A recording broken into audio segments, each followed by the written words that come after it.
My grandfather grew up on a chicken farm outside Krakow, Poland. He passed away a few years ago at the age of 82.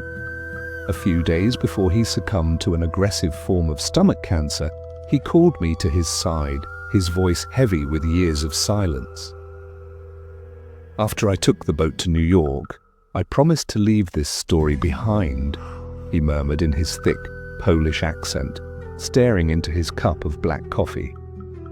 "But it's been 70 years and I must tell someone before I meet God." His words carried the weight of an unspoken burden. I was born in a small, quiet town that, despite the Nazi occupation, still functioned in shadows. We lived in a 2-bedroom farmhouse, my father, my mother, and my twin brothers Michal and Igor, identical twins. You've heard the stories, haven't you?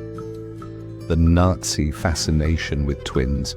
Because of that, we kept to ourselves, hiding in plain sight, the last occupied house in a town that was slowly fading into nothingness. To survive, we lived off our chickens, our eggs, and whatever Mama could scavenge from the garden. He shifted in his chair, eyes distant. I slept in the basement. Cold, damp, with only a tiny window that offered a view of the garden and the old abandoned water well.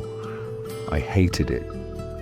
Every night I'd stay awake as long as I could, watching the moonlight cast eerie shadows over the land.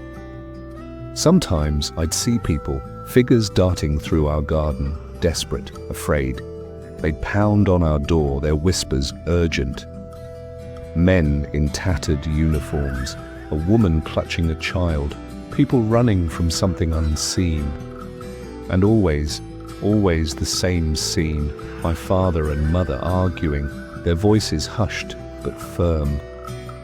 We never opened the door. He paused, his fingers tightening around the handle of his cup. I didn't know at the time, but we lived near Auschwitz. Those people, they were escapees. And my father, he did what he had to do. The Nazis tolerated us Poles, but only just. To help those people would have been our death sentence. So one by one, the knocking stopped. The whispers faded, and then something else began. My grandfather inhaled deeply. The chickens started disappearing, not killed, not eaten, just gone. We built a fence, but it didn't help. One night, determined to catch the thief, I stayed awake. I saw something, someone moving through the rain. I ran to wake my father. He stormed outside with the only weapon we had, a knife, but found nothing. Nothing except footprints in the mud. His gaze flickered up to me, dark and unreadable. Bare feet, no shoes, no socks, just feet. And they led straight to the well. I swallowed hard. What did you do? My father left a note. He had mercy, you see. He gave the man 2 days to leave before he sealed the well. He exhaled slowly. But I couldn't let it go. That night, when my parents were asleep, I grabbed a blanket and a flashlight and crept outside. I called down softly, telling whoever was there that I meant no harm. Then, gripping the cold stones, I began my descent. A chill ran down my spine as he continued. The well was deeper than I thought, and the smell, oh the smell, rot, death, decay. But there was more than just a man down there.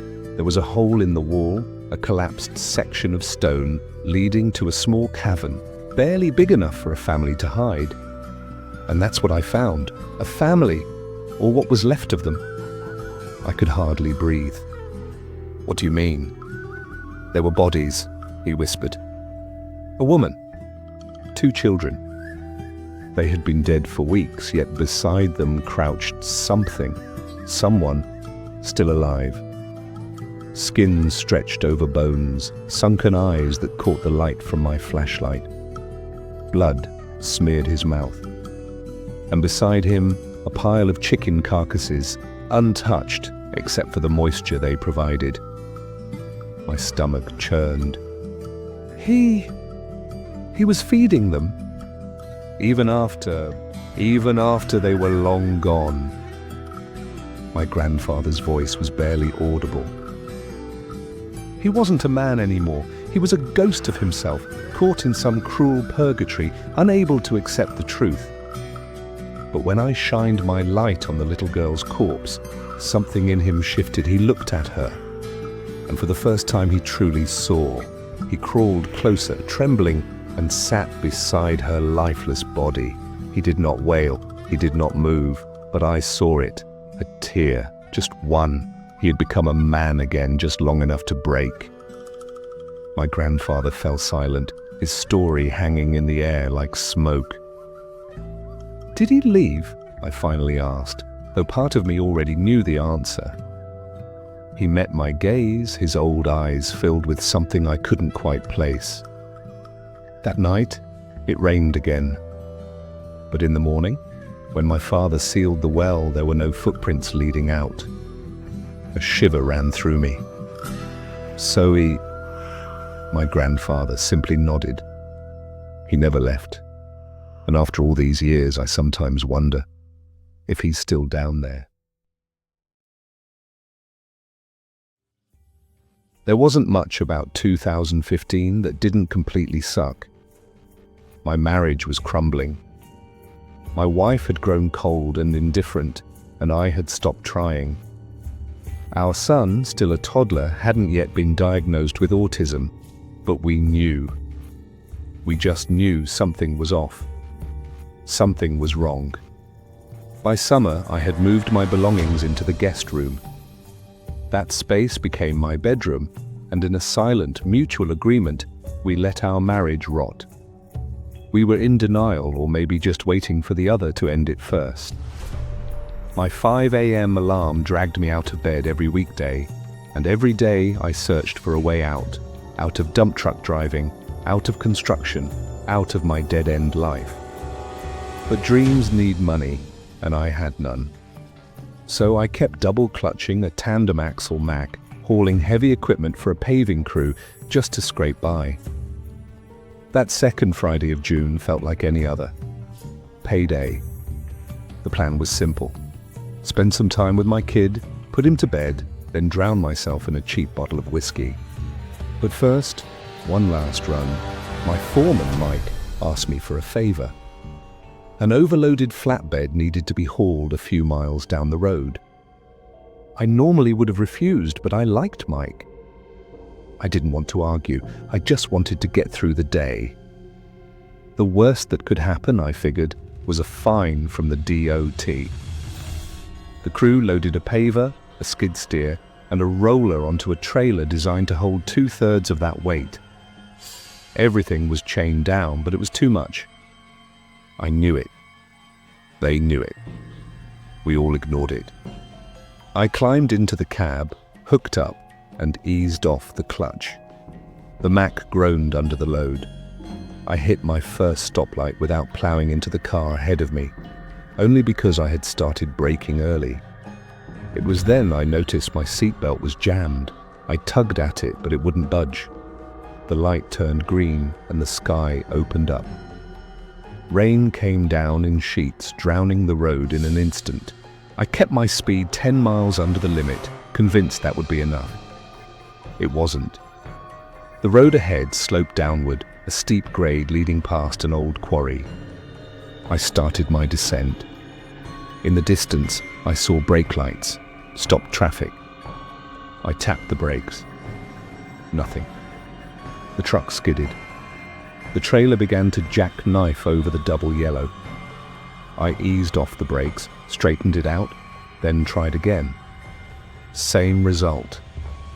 The truck, the trailer, the 60,000-pound rolling death trap, it was all out of my hands. The cars ahead were getting closer, too close. There were no shoulders on this road, just trees lining either side. I yanked the parking brake, started stabbing at the brake pedal, but it was useless. The truck was still going 30, downhill with nowhere to go. I thought about my wife, about my son, about the families in those cars ahead of me. I wasn't going to let innocent people die. Make it quick. I muttered, not sure who I was even speaking to. A ghost, maybe? A spirit of the road? A trucker who died on this very highway? I just wanted it over fast. I didn't want to suffer. I wrenched the wheel to the right and sent the truck barreling into the trees. The world turned to chaos. The impact slammed me against the cab. The terrain beneath the tires was uneven, battering my body against the console, the shifter, the dashboard. The truck was a raging animal, tearing through the forest, snapping trees, hurling metal debris in all directions. My hands gripped the wheel, but I wasn't in control. Then the trailer snapped off. The truck hit a bump, launching me into the ceiling. My head struck metal. The world turned red. Then I felt it, a crushing, inhuman force pressing into my chest. And then silence. The truck had stopped. Somehow I was still inside. I hadn't gone through the windshield. I wasn't dead. I stumbled out of the wreckage, blood pouring down my face. Something clung to my head. Plastic? A bag? Number? My scalp. It had peeled back like the skin of a fruit, exposing raw bone. But that wasn't what hurt the most. My chest. My ribs felt shattered. But it wasn't the steering wheel. It wasn't a heart attack. It was something else. The paramedics arrived in minutes. They strapped me to a board, cut off my favorite Blitz t-shirt, and checked my vitals. For a moment, they just stared, mouths open, eyes wide. "Am I going to make it?" I joked, trying to break the tension. They didn't answer right away. At the hospital, they stapled my scalp, pumped me full of meds, and told me I'd live. But I couldn't stop thinking about it. The crash. That last-second decision. The unbearable force that had pinned me down, stopping me from flying through the glass. Later that night, I stood in front of the hospital mirror and finally saw what the paramedics had seen.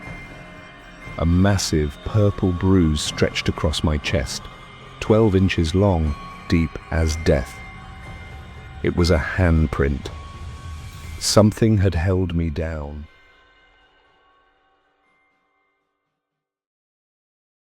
At first, our drinking days were nothing but fast, reckless fun.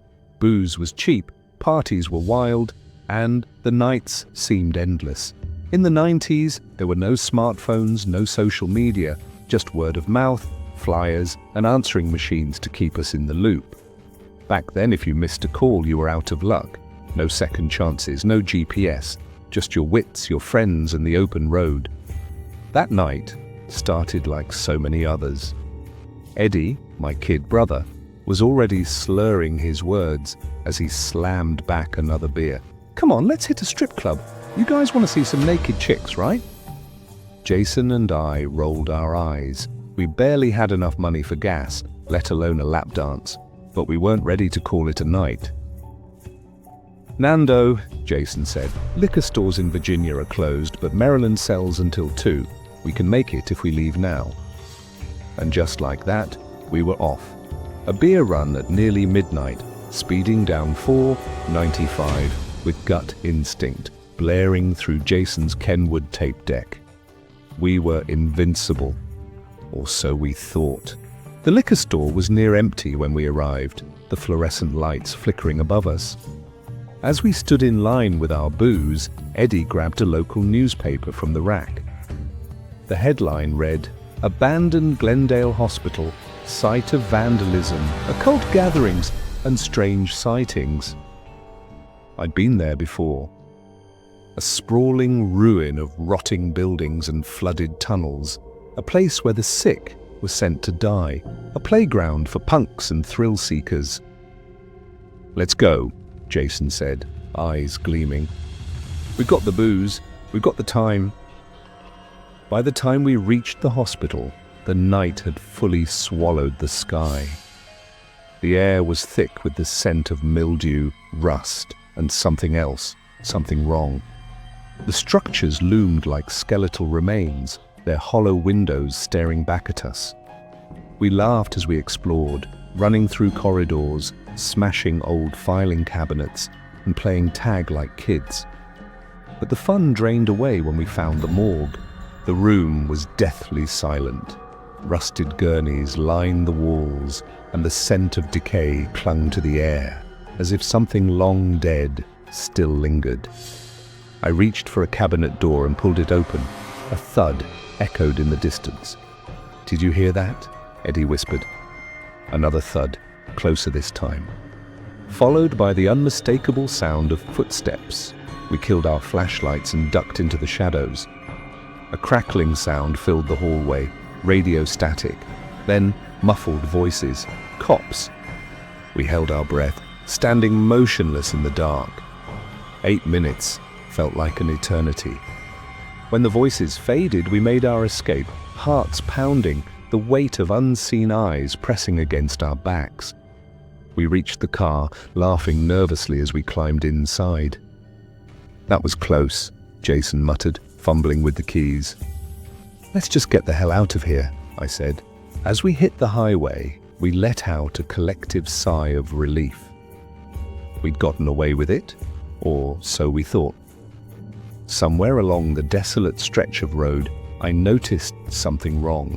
The left side of my vision had darkened, as if something massive was riding alongside us. "Jason, wake up! Something's there!" Jason groggily lifted his head. "What the hell are you talking about?" He turned, and his breath caught in his throat.